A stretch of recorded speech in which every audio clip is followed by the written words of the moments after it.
Hey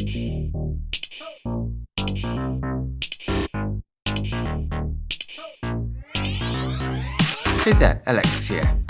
This is the CX10, the first TWS offering from CCA, which if I'm not mistaken, is sort of KZ's sister company. This probably explains why the CX10 looks similar to the KZ-Z1. But there are a couple of differences here, some big, some small. So without further ado, let's take a closer look. Starting from the outside, the case looks pretty much the same. It's still using micro USB charging, and it pretty much has the same amount of battery in it as well. The only difference here is the logo. The shape of the earbuds are slightly different compared to the Z1, but still fits quite well for my ears. I ended up using the smallest tip so I can get a deeper insertion. It feels stable and I have no issues jogging with it. There is unfortunately no mention of it being water resistant, which is a bit of a bummer.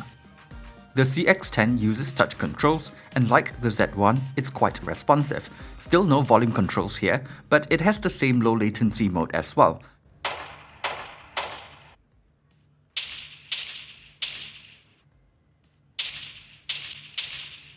Call quality is pretty similar too, so it's usable, but not great. Connectivity-wise, it's using the same chipset as the Z1, and it has been fairly reliable for me. There is no aptX support, just AAC. So let's talk about the biggest selling point of the CX10, the driver setup. It has a 7mm dynamic driver, along with 4 balanced armature driver on each side of the earbuds, which is something you don't often see on TWS earbuds. The CX10 has a fun and V-shaped sound with good extension on both ends. The bass has a bit less of a rumble compared to the Z1, but I think it has a bit more weight in the mid-bass region. I feel like it bleeds a little into the lower mids, but for the most part, it's not that bad, and still has a nice punch to it. Mids are present in the mix, but not the most forward sounding, and lean more towards the upper mids. Brighter vocals do sound a bit more prominent, but I think they can be a bit thin sounding in certain tracks. Treble is well extended, but can be a bit intense for me at higher volumes. Brighter vocals, cymbals, and some acoustic instruments have a nice airiness to them, but can sound a little less natural and splashy at times. The overall presentation is a little on the brighter side, and timbre isn't the most natural, but in terms of separation and detail retrieval, this is one of the better ones I've heard on a pair of TWS earbuds so far. So overall, these are still pretty enjoyable to listen to. Volume output is above average, and most of the time, I'm just using it at around 55% volume.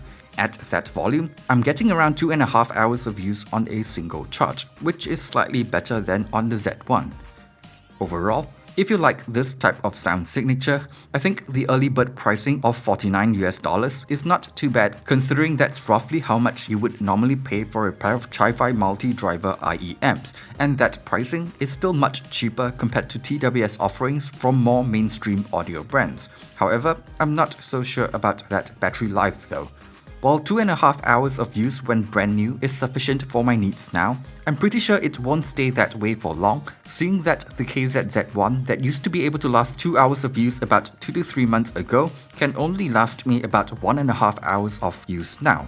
So just keep that in mind if you're thinking about buying these.